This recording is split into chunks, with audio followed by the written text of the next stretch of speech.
Episode की शुरुआत में हमें दिखाते हैं हमारी मिको सान बेल को बचाने के लिए आगे आ रही होती है और उसके साथ ही वो आयशा को बेल से दूर कर लेती है और हमें दिखाते हैं बेल अपने होश में चला आता है और हमें अगले सीन में दिखाते हैं हमारी मिको तो आयशा से फाइट करने लगते हैं, लेकिन आयशा मिको को बहुत ही बुरी तरीके से मार रही होती है। लेकिन उस टाइम में बेल आयशा से फाइट करने लगता है और उस टाइम में हमारे जो आयशा होते हैं वो बेल के सारे अटैक डॉज करते हुए बेल को बहुत ही बुरी तरीके से मारने लगती है। और हमें अगले सीन में दिखाते हैं बेल मार खाने के बाद हमारा मेन कैरेक्टर बेल एक जगह बेहोश होकर गिर जाता है और हमें अगले सीन में दिखाते हैं हमारी जो आयशा होती है बहुत सारे सभी लड़कियों को आदेश देती है कि सभी लड़कियों अपने घर वापस चले जाओ, काम हो चुका है। और इसके साथ ही सभी लड़कियां उस जगह से जाने लगती है और हमें अगले सीन में दिखाता है मेन कैरेक्टर बेल अपने होश में आता है और वो अपने सामने देखता है। उसके सामने वो बड़ी सी मोस्टर सी औरत थी, वो असल में हवस की पुजारी ऐसे उसके देख रही थी। और हमें अगले सीन में दिखाता है उसके साथ ही हमारी जो आयशा थी वो सभी लड़कियों को आदेश देती है कि जो फ्राइडे है वो बेल को लेकर कहीं पर चली गई है, उसको ढूंढो नहीं तो बेल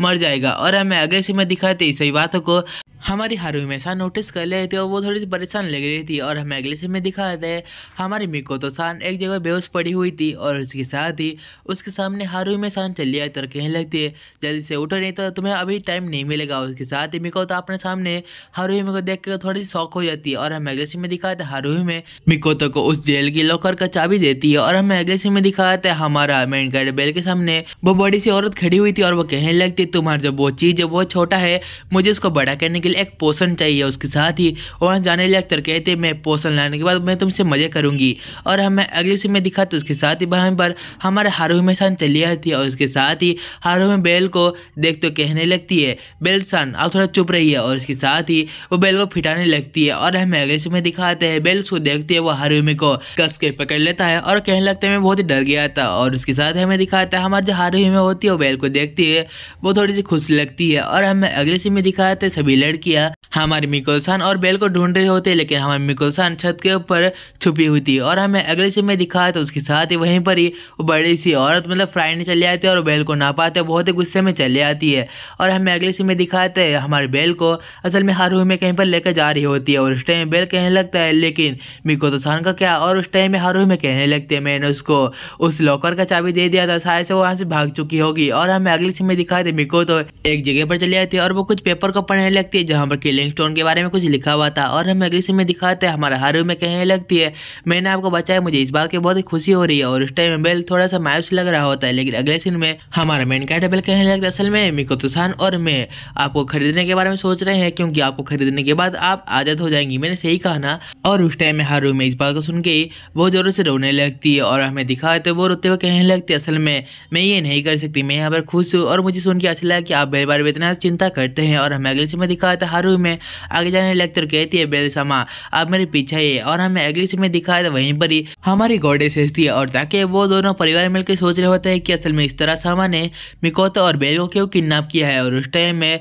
हमारे गॉडेस को कुछ समझ में नहीं आ रहा होता और उस टाइम में गॉडेस कहने लगते रुको मुझे एक बात याद आ रही है, असल में बेल ने मुझे एक स्टोन के बारे में कहा था, शायद से वो किलिंग स्टोन है। और इस बात को सुन के जो ताकिया होता है वो लिटर बहुत ही शौक में चला आता कहने लगता है क्या तुमने किलिंग स्टोन के बारे में कहा, असल में तुम फिर से बोलना तुम्हें याद है उसने किलिंग स्टोन के बारे में कहा था। और उस टाइम में हमारी हस्तियाँ कहने लगती हाँ मुझे पक्का याद है उसने किलिंग स्टोन के बारे में ही कहा था। और हम अगले सीन में दिखाते हैं हमारे ताकि कहने लगता है असल में किलिंग स्टोन एक ऐसा फॉरेन मैजिक स्टोन होता है जहाँ पर तुम चाहो तो तुम किसी भी एक आत्मा को सील कर सकते हो और उसके साथ ही उस आत्मा के पावर को लेके तुम अपने आप को लेवल बूस्टिंग कर सकते हो। और इस बात को हमारी मिको सान एक पेपर में पढ़ रही होती है और हमें अगले सीन में दिखाते उसके साथ ही हमारा गॉडेस पूछने लगती है तो वो रस्म कब शुरू होने वाला है। और उस टाइम में ताकि कहने लगता है बहुत सारे पूनम की रात को शुरू होगा जो रात आज है।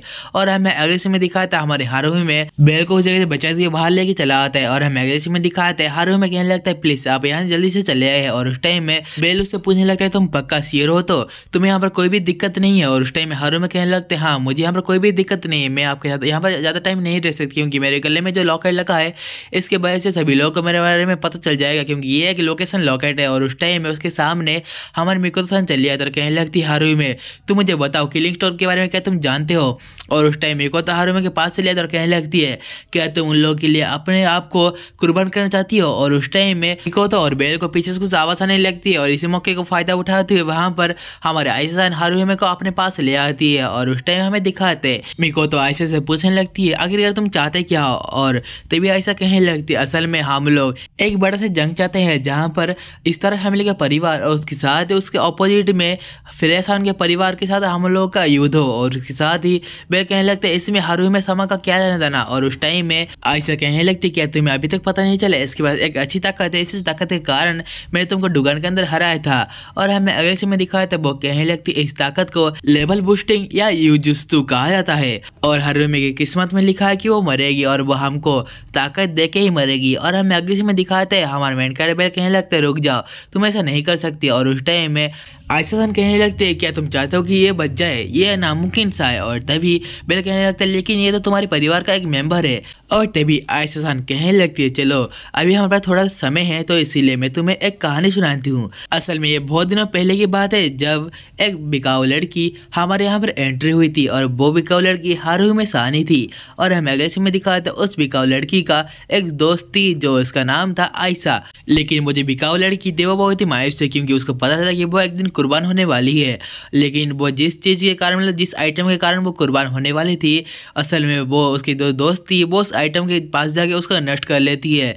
लेकिन उसके बाद में बहुत ही पछतावा होता है क्योंकि वहाँ पर एक बहुत ही भयानक मॉन्स्टर औरत थी जो उस लड़की को बहुत ही बुरी तरीके से मारा था और उसके इनर पार्ट को बहुत ही डैमेज कर लिया था। और हमें अगले सीन में दिखाया था उस दिन के बाद वो लड़की अपने गॉडेस की बातें मानती है, और हमें अगले सीन में दिखाया था वो कहने लगती क्या तुम अभी भी उसको लेना चाहोगे। और उस टाइम में हाँ मेन कैरेक्टर बेल थोड़ा सा मायूस लग रहा होता है, और उस टाइम में हमारे आयशा-सान कहने लगती क्या तुम घबरा गए, तुम क्या अपने परिवार के बारे में सोचते हो। और लेकिन उस जगह पर हमारी आयशा-सान का कुछ मेंबर चले आते हैं और उसके साथ ही उनके मेंबर को देखते हुए हमारे मिकोतो-सान बेल को पकड़ते वहाँ से भागने लगते हैं। और उस टाइम में आयशा-सान के कुछ मेंबर वगैरह हाँ मेन कैरेक्टर बेल का पीछा करने लगते हैं, लेकिन हमारे मिकोतो होते वो बेल को बहुत तेजी से भगाते हुए वहाँ से लेके जाने लगती है। और हमें दिखा था मेन कैरेक्टर बेल जो होता है वो लिटरली बहुत मायूस लग रहा होता है। और उसके साथ ही आज जो डार्माची सीजन 2 का एपिसोड नंबर 8 का जो स्टोरी लाइन था वो असल में यहीं पर एंड होता ही दिया। आप सभी लोग हमारे चैनल में पहली बार आ रहे हो और ये वीडियो आपको अच्छा लगता है तो प्लीज़ इस वीडियो को लाइक कर लेना और उसके साथ ही इस चैनल को सब्सक्राइब कर देना। हम लोग ऐसे ही न्यू आर्मी एक्सप्लेनेशन और डार्माची सीरीज को कंटिन्यू करते रहेंगे। सो गाइस चलिए आज के वीडियो इतना था, आता हूँ अगले वीडियो में, तब तक के लिए आप सभी लोगों को सायोनारा एवरीवन।